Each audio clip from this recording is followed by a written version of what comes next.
તો જય માતાજી મિત્રો, તમે આ ફાગવેલનું પબ્લિક જોઈ શકો છો કે કેટલું પબ્લિક છે આ ફાગવેલના મેળાની અંદર. ફાગવેલની અંદર બેસતા વર્ષના દિવસે પણ પબ્લિક ફૂલ તમને જોવા મળે છે. તો અહીં ગાડી તો રાતમાં પણ ફૂલ પબ્લિક આવે છે, કારણ કે ફાગવેલની અંદર ભાતીજી મહારાજનું એક મોટું એવું નામ છે. પછી અમે ગયા ભાતીજીના દર્શન કરવા માટે. તો તમે જોઈ શકો છો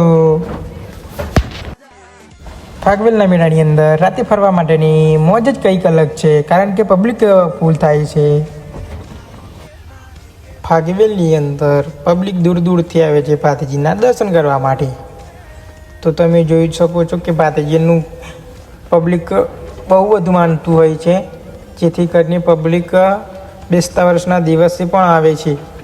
તમે આ રાતનો નજારો જોઈ શકો છો કે પબ્લિક કેટલું હશે. ફાગવેલની અંદર ચકડોળ પણ આવે છે બહારથી, તેની અંદર પબ્લિક ખૂબ જ બેસવા માટે જાય છે. તે તમે જોઈ શકો છો તેની ટિકિટ પણ ઓછા ભાવની હોય છે.